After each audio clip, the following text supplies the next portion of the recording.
Olá, alunos! Como vocês estão? Eu sou a professora Daniela Azevedo. Estou aqui para mais uma videoaula com vocês.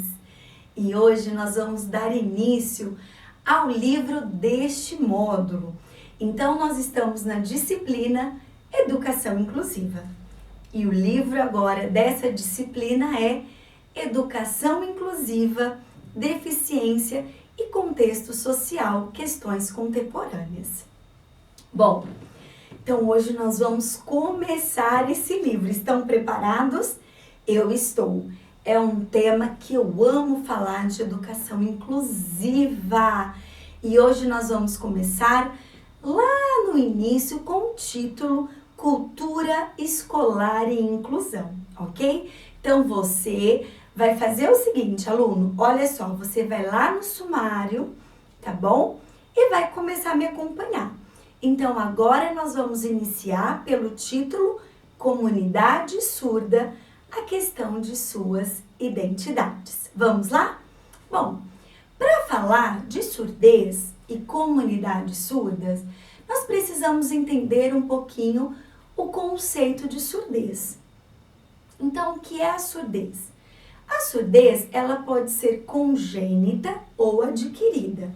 Congênita é quando a pessoa nasce com a deficiência, com a perca auditiva.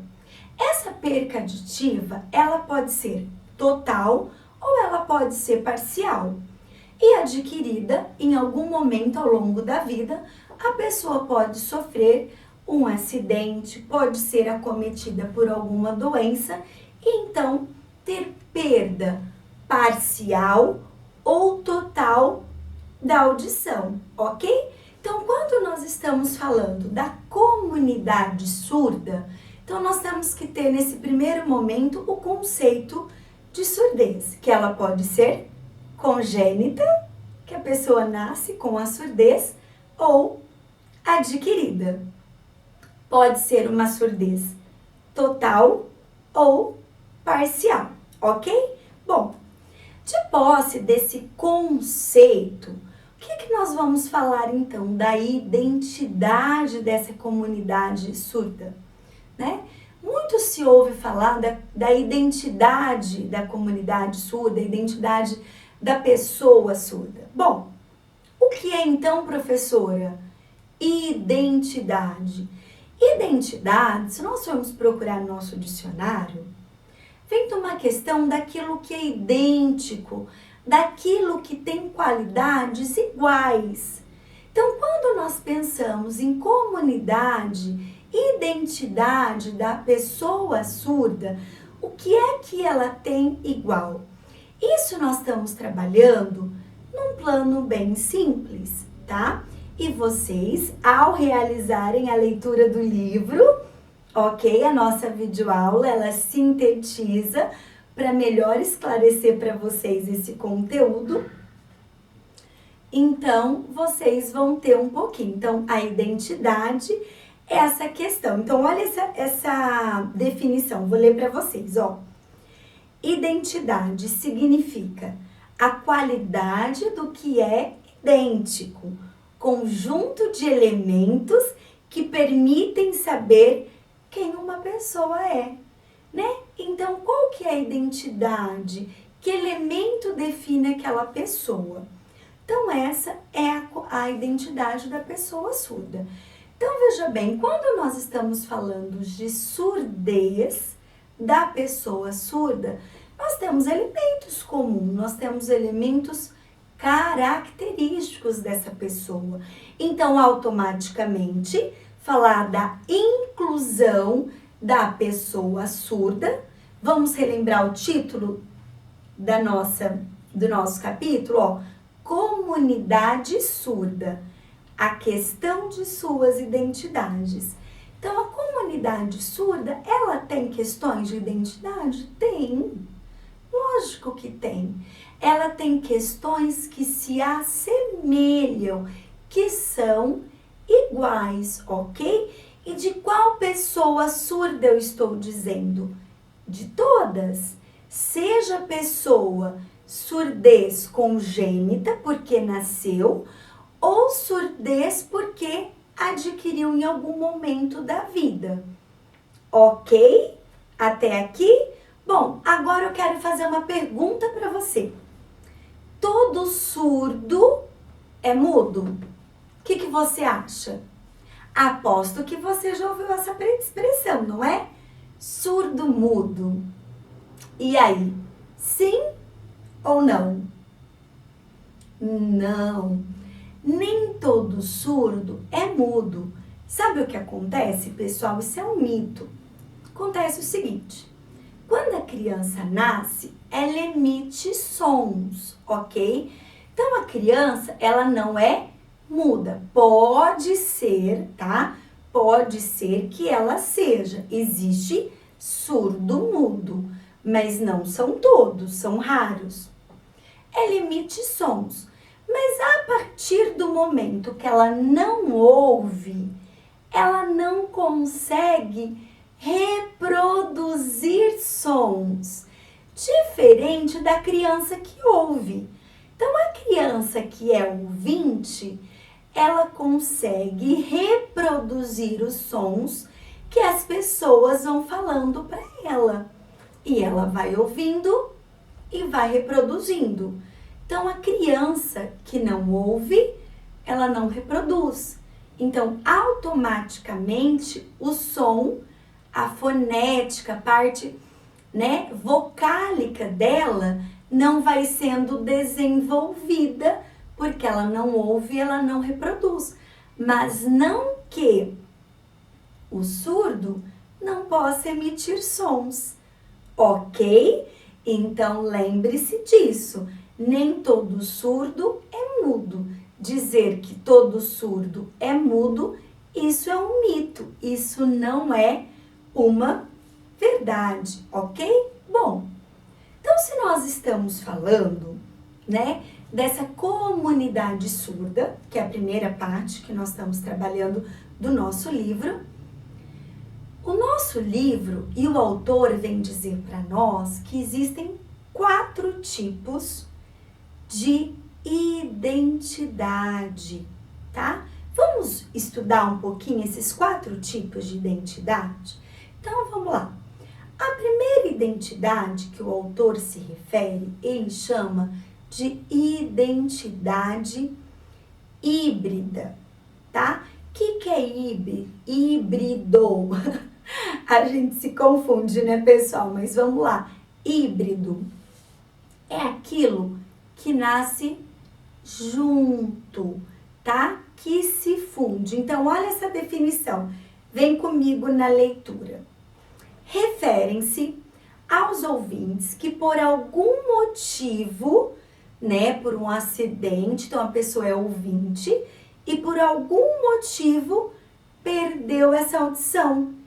E aí, num determinado momento, começa a se apropriar da língua de sinais, que é a Libras. Então, veja bem, quando nós falamos da comunidade surda, qual é a língua utilizada por essa comunidade?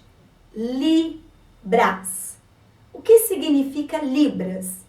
Língua brasileira de sinais, certo? Libras. Então, olha só, é muito importante que nós conheçamos, e se você não sabe ainda, eu te desafio a começar a fazer um curso de Libras. Inclusive, a FATEC oferece curso de Libras, tá bom? Então, venha ser nosso aluno também do curso de Libras. E aí, a identidade híbrida é aquele momento que ele é ouvinte e ele é acometido por algo, perde a audição, então ele fala, mas ele começa a inserir também a Libras, tá? Porque ele não ouve mais. Então, no outro, ele vai precisar inserir os sinais, tá bom? Então, vamos fazer uns sinais? Vou dizer para vocês. Boa noite, tá bom? Vamos para a segunda identidade? Olha só, chama identidade surda de transição. Então, a primeira foi identidade surda híbrida e agora a segunda, a identidade surda de transição. O que é isso, pessoal? Um casal, né, ouvintes, tem um filho e esse filho nasce surdo. Então, por que que é uma identidade surda de transição? Porque os pais tentam inserir a oralidade, fazem de tudo para estimular a oralidade. Só que tem um momento que tem que haver uma transição desta família na aquisição de sinais. Porque para esta criança, ela ouve essa criança? Não, ela é surda. Então, ela vai precisar do quê? Da linguagem de sinais. E esses pais? Eles também vão precisar aprender essa linguagem de sinais, ok? Então, é chamado identidade surda de transição. Casos como, por exemplo, os pais são ouvintes, o filho nasce surdo e aí precisa ter uma transição desta família, tá? Porque por mais que o pai tenta querer pôr um aparelho auditivo, questão da oralidade, chega um momento que a Libras realmente ela é utilizada e esses pais também precisam desses sinais, tá bom? Terceira identidade, identidade surda incompleta, tá? Esse é um caso, pessoal, que preocupa bastante. É os estudiosos da área, a equipe da psicologia. Por quê, professora Dani? Veja bem, a identidade surda incompleta é o surdo que ele não se completa, tá? Então diz assim, olha comigo, vem cá. Os surdos que vivem sob o comando de uma ideologia ouvintista, sabe? A ideologia só das pessoas que ouvem, tá? E não tem a identidade surda completa. Então, eles ficam com os ouvintes e não com os surdos. Só que quando eles estão com os ouvintes, eles não se completam, porque eles não se sentem parte do meio. Porque ao produzir o som, tem uma fala um pouco não, né, pessoal? Na verdade, a fala da pessoa surda não é desenvolvida, não tem uma dicção, não tem uma eloquência. Então, eles estão inseridos na comunidade dos ouvintes, mas acabam não sendo aceitos pelos ouvintes. E eles não se encontram na comunidade surdas. Então, é uma identidade incompleta. E isso gera muito angústia, tá? E já vocês vão entender também por que nós estamos falando disso, ok? E a última identidade, quarta identidade, entenderam a incompleta? Então, ele busca ficar ali nos ouvintes, mas ele não se completa e ele também não se encontra na comunidade surda. E a quarta identidade é a flutuante, fica flutuando, tá?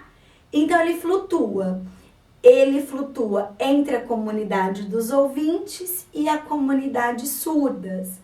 E a comunidade surda é aquele, por exemplo, consegue, olha só essa expressão que legal, consegue um serviço, tá? Na comunidade ouvinte, então ele se insere no mercado de trabalho na comunidade ouvinte, por exemplo, só que ele não consegue se comunicar por falta de sinais. Então, é aquele surdo que ele flutua. Ele tem acesso na comunidade ouvinte por conta de um desenvolvimento que ele tenha no mercado de trabalho, mas ele não consegue se desenvolver na comunidade surda porque ele não tem libras, tá? Então, ele vai até um certo ponto na comunidade ouvinte e também não consegue muito além na comunidade surda porque ele não teve acesso a libras. Então, ele fica flutuante, tá bom? E professora, por que que é importante entender isso? Porque quando você estiver na sala de aula e você tiver um aluno surdo, você vai ter que entender esse aluno. Que identidade esse aluno surdo tem? Será que ele está flutuando? Será que ele está tentando se inserir só no meio da comunidade ouvinte?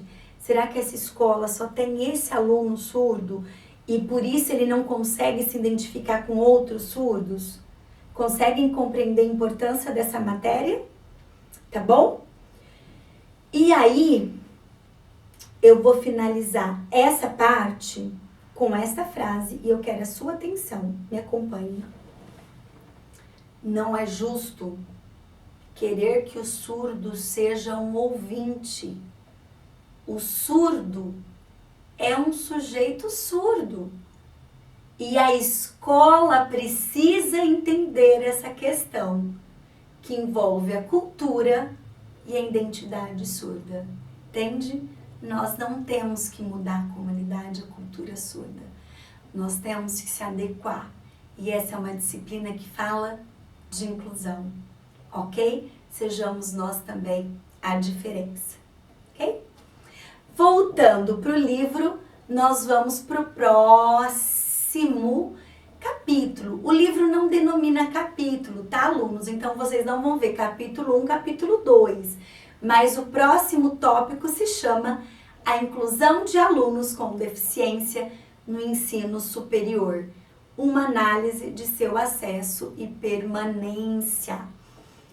Bom, o que essa parte do livro vem nos dizer, tá? Para que nós possamos caminhar para uma sociedade mais justa, com melhor desenvolvimento, com mais equidade, nós precisamos desenvolver a inclusão social. E o que tem agregado o desenvolvimento e o que tem facilitado o acesso da pessoa com deficiência na escola, seja ela educação infantil, ensino fundamental, ensino médio ou no ensino superior, como o texto fala. TICs. O que é TIC, professora? Tecnologia de Informação e Comunicação. Então, nós estamos vivendo a era da tecnologia da informação e comunicação. Olha aqui, né?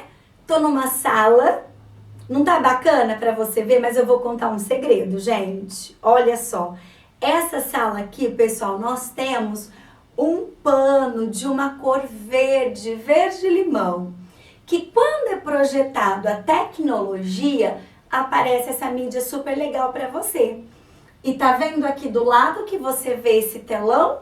Não tem um telão aqui para mim no estúdio. Isso é o quê? Tecnologia de informação e comunicação. Então, nós estamos vivendo uma era de tecnologia de informação e essa tecnologia agrega.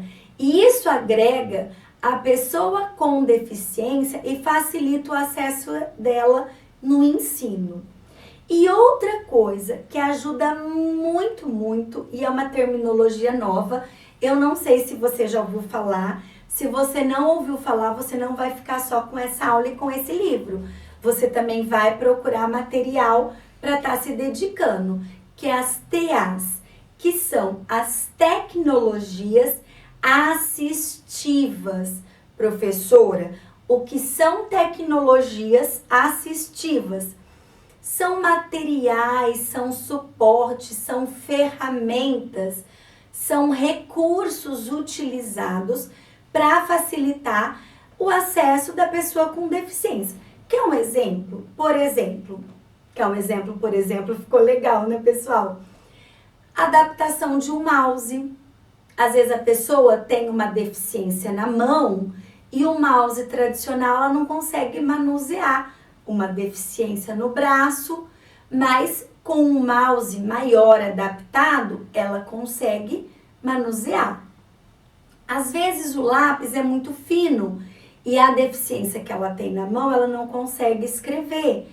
Mas com um adaptador daquele lápis, ela consegue, é como se você encaixasse o lápis e aí aquilo fica mais grosso e ela consegue desenhar. São 2 exemplos, tá bom? Então você cria uma ferramenta, você cria um recurso que vai facilitar, certo? Bom, então pessoal, falar da inclusão dos alunos no ensino superior é muito importante, porque nós tivemos um avanço gigantesco. As legislações estão cada vez mais, olha só, nós tivemos em 1990 uma declaração mundial, em 94 uma declaração de Salamanca, e o Brasil tem aderido a todas essas declarações. O Brasil tem feito o aceite, tá? Então, o Brasil tem aceitado todas essas declarações e, com isso, tem acordado ser um país de inclusão escolar, sim. E nós, professores, precisamos fazer parte. Só que eu quero deixar uma reflexão para nós. Que reflexão nós precisamos fazer? Se você for ver os números, nós tivemos um salto de quase 200%, onde nós tínhamos 2.000 alunos com deficiência, mais ou menos, no ensino superior. Em 5 anos nós temos 6. Só que eu pergunto, adianta termos só número? Não, precisamos ter qualidade. Esse é o nosso desafio. Não basta termos números quantitativos de desempenho. Precisamos ter uma educação inclusiva qualitativa.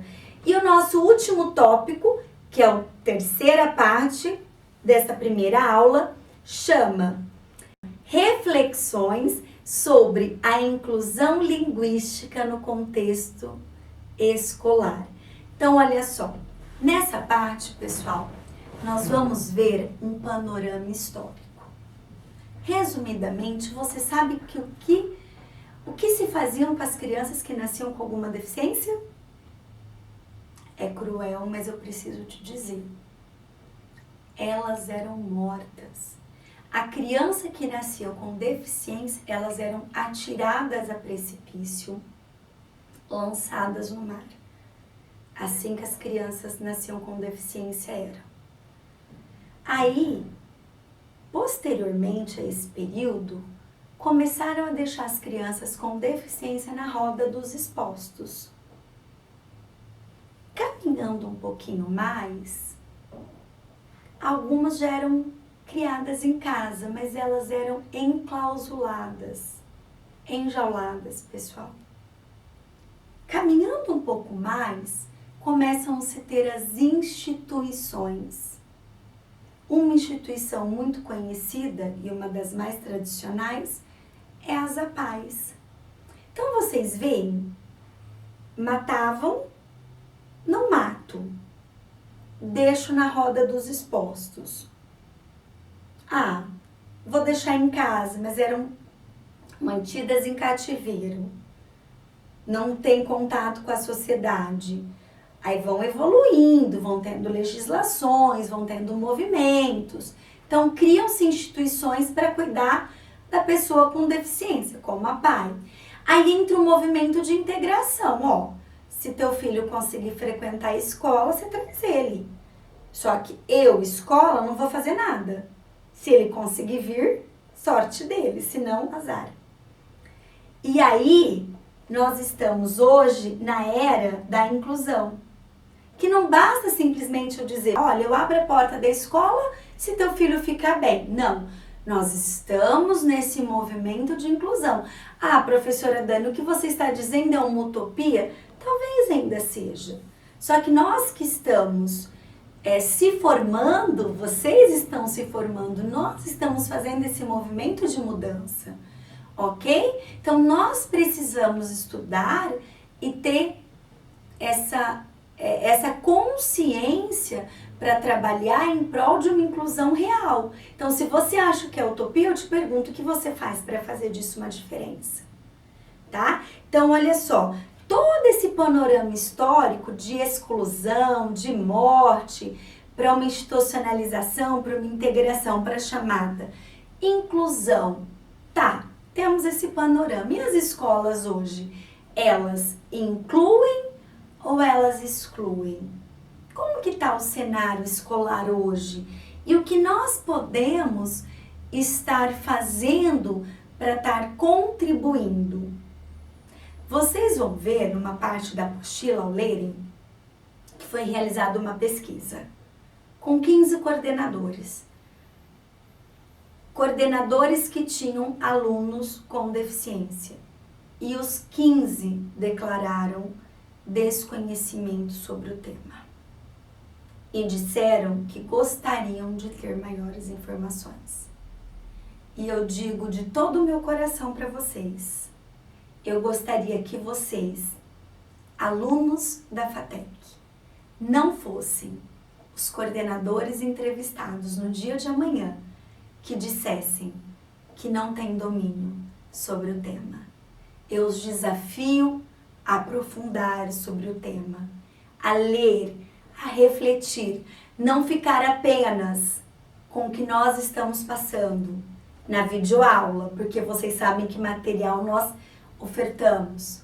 Reflitam, façam diferente. E finalizo a videoaula de hoje dizendo: uma sociedade é formada por indivíduos e suas especificidades, suas diferenças, seus sonhos, suas necessidades. E a escola deve, em certa medida, atender essas demandas individuais, assim como criar outras. A escola é o lugar de aprender a interpretar o mundo para poder transformá-lo. Vamos juntos transformar o mundo, transformar essa sociedade e deixá-la mais inclusiva. Um grande abraço, até mais.